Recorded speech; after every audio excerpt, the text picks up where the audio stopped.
In many horror films, at the heart of the evil lies a book with secret inscriptions and demonic text, warning us to not read it. But once we do, it unleashes pure terror that dooms us all. From dark versions of the Bible to an ancient Egyptian book containing secret incantations to raise the dead, we've compiled a list of some of the most evil books to exist in the genre. Before we begin, please like, share, and subscribe to our channel. Every new sub helps us achieve our goal and keeps us motivated to create new content.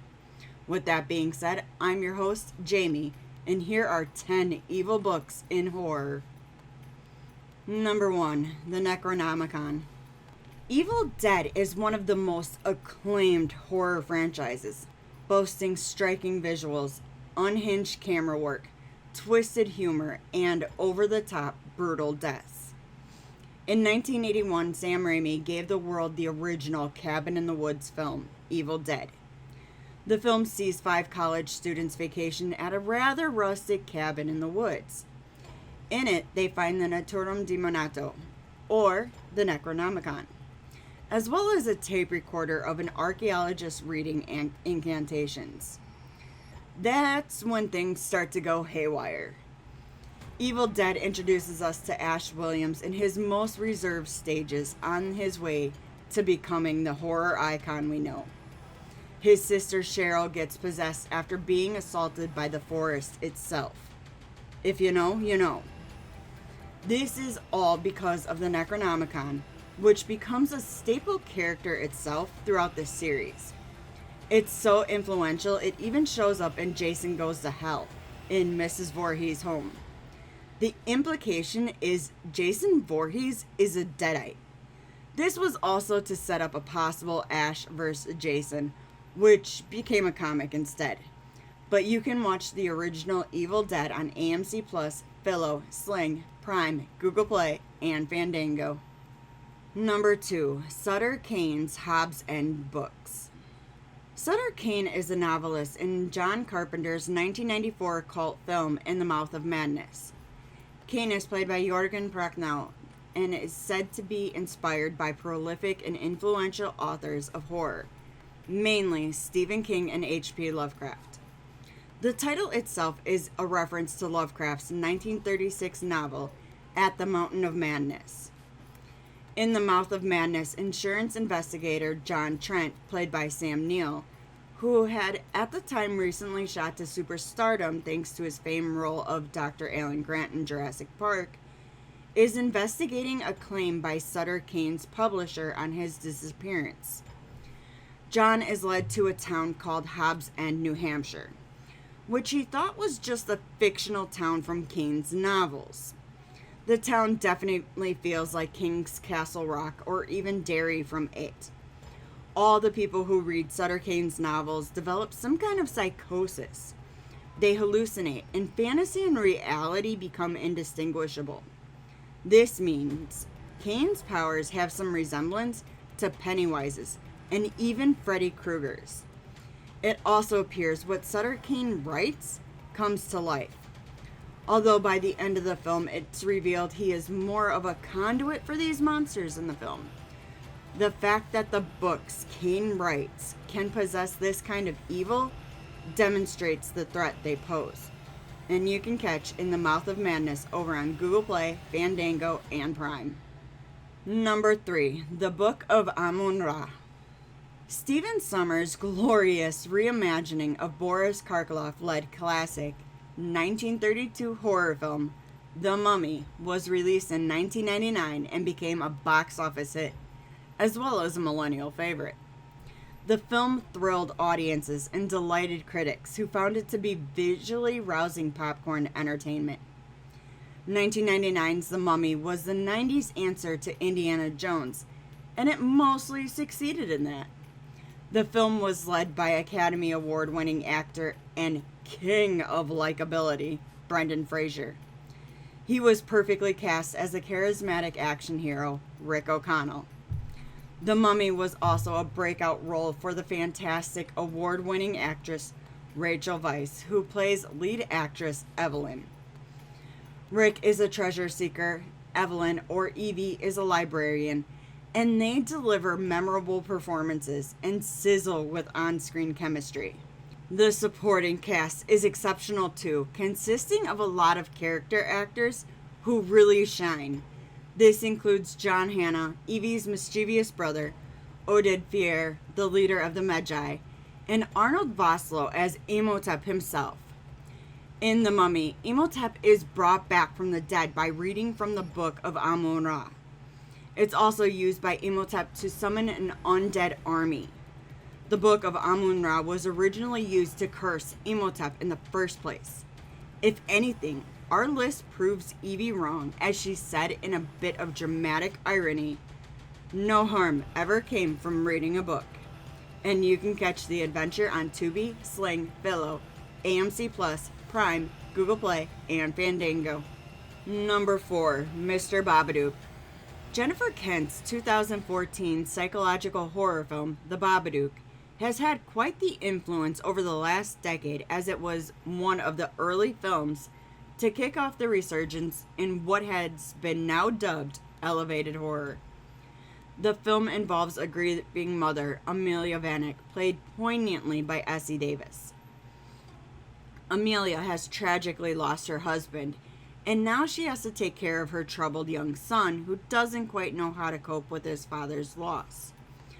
Amelia discovers that she has a book called Mr. Babadook. The book contains a haunting creature called the Babadook who partakes in an increasingly disturbing story. While reading it to her son, she thinks it's too frightening, but he's intrigued. The Babadook seems to leave the book and try to take Amelia's son. I'm going to say it again, but the kid here got on my last nerve, and I need to know if others felt the same way or if I'm just a bad person. Regardless, the film blurs the line as to whether the mother literally or metaphorically manifested the creature, as it is a representation of her anxiety and depression. The Babadook is unnerving, giving off very German expressionistic vibes, which does match the psychology of the film. The sound design for the Babadook gets under your skin as the creature speaks its name out in a very chilling manner. Kinda like I'd imagine a real-life demented Pokemon would. The animation for this story within a story is hair-raising, gorgeous, and the whole film aesthetic is gothic. While I'm not sure you should pick up your own copy of Mr. Babadook, I definitely recommend checking the film out on Philo, Pluto, Plex, AMC Plus, Prime, Google Play, Fandango, and Sling. Number 5, The Book of Invocations. Hereditary is visionary director Ari Aster's debut film, and at its core is a family drama. It is the family conflict which propels its horror. The grandmother of the Graham family dies, and her daughter and the family unwillingly inherit the dark aspects of her history. Although the Book of Invocations isn't fully revealed until the end, it is in the grandmother's box of possessions. Hereditary is an allegory for the metaphorical demons and diseases that are passed down to us. The film is a masterclass thriller with plenty of disturbing visuals, narrative twists, and nuanced fights. And hats off to Toni Collette and her powerhouse performance that was snubbed by the Academy. And yes, I will call them out every time. The pivotal and most memorable moment comes about a third of the way into Hereditary, when the son, Peter, is rushing to get his sister Charlie home after she has an allergic reaction at a party they were attending.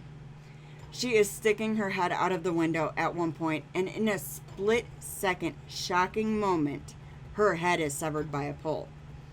In a typical horror film, this character most likely would not have died, especially in a horrifically blunt manner. The brother shares an audience's shock as he is immediately traumatized and disassociates. Everything falls apart after that, as everyone experiences some harrowing fallout from Charlie's shocking death. As the supernatural aspects ramp up toward the end, Peter finds his mother hovering in the attic, briskly slicing through her own neck with piano wire to the point of decapitation. This is not only a grisly death, but pure psychological torture to the son, who has felt immense guilt for having been the one driving the car while his sister was decapitated. All the shock and disorientation within Hereditary does serve a purpose. Everything intelligently comes together by the end as we learn that the grandmother was part of a cult and a son was promised to them for their demon leader, Paimon. This information is revealed in the Book of Invocations that was stored in a box that contained Annie's deceased mother's possessions. And you can stream Hereditary on Netflix, Fandango, Prime, and Google Play. Number 6. R.L. Stine's Goosebumps manuscripts. Being a child of the 90s, I grew up at the height of the Goosebumps phenomenon, and what a time it was. The Guinness World Record children's book series spawned every kind of merchandise from board games to clothes to toys and even a hit TV series. The books themselves are a little silly, a little spooky, and a lot of fun. When Sony finally pulled their big screen Goosebumps adaptation from the depths of development hell in 2015, I was as excited as I was nervous. Yes, 27-year-old me was there opening weekend. They'd been trying to get a Goosebumps to grace that coveted silver screen ever since the 90s. I'm sure what it came down to was which one to even adapt, as they had run through the most popular ones for their campy hit TV show in the 90s. Truthfully, many of the actual books are more serious than given credit for. The new, more mature hit Goosebumps anthology on Disney Plus and Hulu are far closer to the tone of the books. For the 2015 adaptation, they went for broke and adapted several of the books. And they did it in a clever, meta way. Goosebumps stars Jack Black as famous Goosebumps writer R.L. Stine. Like in many a Goosebumps book, a kid, Zach Cooper, moves into a new town. Him and his mother leaves the city following his father's death. While Zach is getting settled, he suspects foul play involving the girl next door, Hannah. Turns out, his neighbor happens to be the daughter of R.L. Stine. All of his Goosebumps manuscripts are locked away in his personal library. But they aren't ordinary manuscripts. If they're open, they release the classic monsters he's created.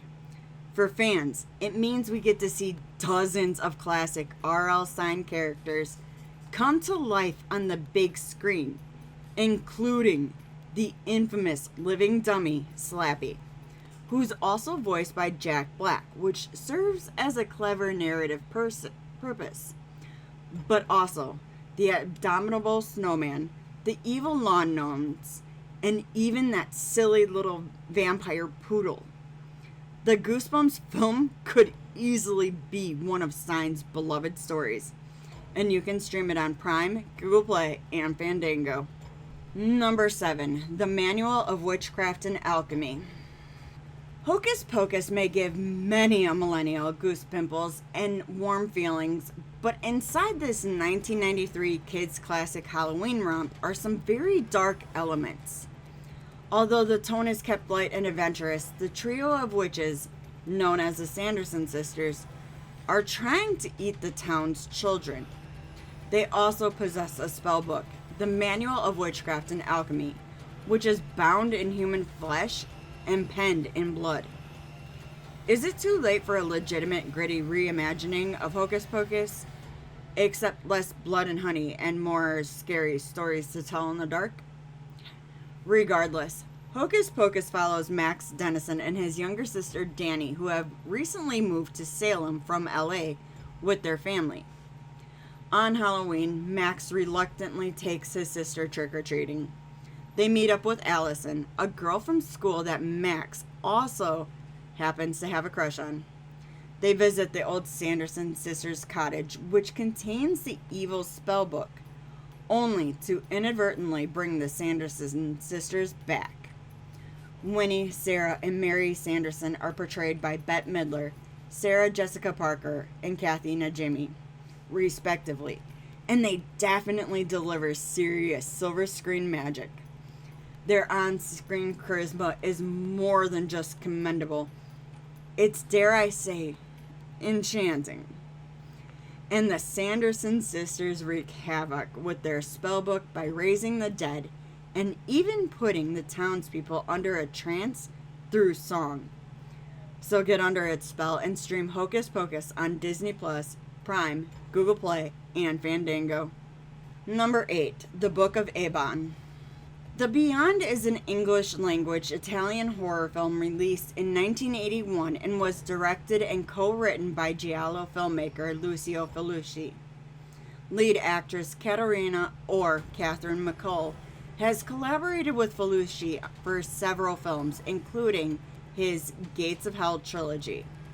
The Beyond is actually the second film in the trilogy and opens on a flashback in Louisiana in the year 1927. It immediately introduces the Book of Eban in a hotel, and the book tells of 7 secret hidden doorways to hell. A blind woman with white eyes is reading this information from the Book of Eban itself. A prominent theme in The Beyond, according to film scholar Philip L. Simpson, is that of blindness as a result of exposure to evil, specifically tied to the Book of Eban. He writes, the book, like many other infamous evil books found in literature and cinema, is a physical, written record of valuable occult knowledge that attempts to codify, accompanied by dire warnings that careless or ignorant development of that power will result in horrific consequences, what is otherwise usually represented as likely unseeable. So Simpson, in many words, is basically saying that the Book of Eban is a physical document of the metaphysical. The Beyond flash forwards to the present day of 1981, in which a woman, Liza Merrill, played by McCall, inherits the hotel.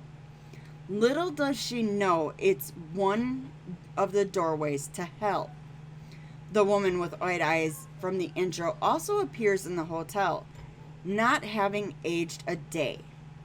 But you can take a look at The Beyond streaming on Peacock, Tubi, Philo, Pluto, Zumo, Plex, Fubu, Prime, Fandango, and Google Play. Number 9, Ritual Book. Samara Weaving plays the titular babysitter in 2017's surprise streaming hit, The Babysitter. Weaving has become quite the scream queen thanks to leading roles in this film, as well as 2019's thrilling dark comedy, Ready or Not. In The Babysitter, Weaving plays the sweet, charming, and longtime babysitter of now high school boy Cole. Only one night, he witnesses her and a bunch of friends playing Spin the Bottle, only to discover it's part of some demonic ritual. B appears to be part of a murderous satanic cult and possesses the devil's book of rituals in which she has attained to fulfill her wishes. But wishes require victims. The Babysitter is a stylish horror comedy with plenty of over-the-top gore and gut-busting laughs. If director McG is known for anything, it's style, as he brought the beloved Charlie's Angels to the big screen in 2000. Samara Weaving is truly a silver screen gem and absolutely lights up screens with her devilish performance. Writer Brian Duffield would continue to make a name in horror as he would write the critically acclaimed film 2020's fantastic romantic monster film, Love and Monsters, as well as a Kristen Stewart-led Underwater. But you can catch The Babysitter on Netflix. Number 10, Sarah Bellows' Book of Horror Stories. The first in Alvin Schwartz's acclaimed spooky series, Scary Stories to Tell in the Dark, was released in October of 1981. The book contains 29 stories inspired by actual urban legends and folklore in which Schwartz extensively researched. He would go on to write 2 more collections, one released in '84 and the other in '91. Some of these tales were brought to life by Academy Award-winning Spanish filmmaker Guillermo del Toro in his 2019 adaptation simply titled Scary Stories to Tell in the Dark. Del Toro was a perfect person to co-write and produce this film. His ingenuity and style are imbued in this film, and bringing on board director Andre Ovrodo, who helmed brilliant horror gems Troll Hunter and The Autopsy of Jane Doe, to direct Scary Stories, was also a stroke of genius. Ovrodo can manage monsters and knows how to craft bone-chilling horror with dramatic weight. Scary Stories to Tell in the Dark follows a trio of seniors in high school who decide to explore the haunted house of Sarah Bellows on Halloween night after being chased down by a bully. In a secret room, they find Sarah Bellows' notebook of horror stories. One of the teens, Stella, takes the book home and reads the haunting old stories that she doesn't realize are true. The next day, she finds a new tale written in blood, and that's when things start getting really eerie. Now, creepy stories of monsters and the supernatural keep appearing in Sarah Bellows' notebook and subsequently coming to life. Bellows' enraged spirit originally used her notebook and stories to enact revenge on her family, but the untamed spirit's fury is clearly being taken out on anyone she deemed disturbed her. And you can stream the film on Pluto, Plex, Prime, Google Play, and Fandango. Thanks for checking out the video. Did we leave any films off the list? Let us know in the comments. If you enjoyed the video, please like, share, comment, and subscribe to our channel. Don't forget to tap that bell icon to stay up to date with our latest releases. You can reach out to us on Twitter or X at Studios Fat, or chat with us on Discord, linked below. We're also now on Blue Sky. You can find us at studiosfat.bsky.social, which will also link below. If you're really enjoying our content and want to help support us, click that join button for exclusive content, rewards, and perks. Make sure to check out our very own merch store located at batninja.shop. All proceeds go towards our next film project, so we'd greatly appreciate it. I've been your host, Jamie. Thanks again and take care.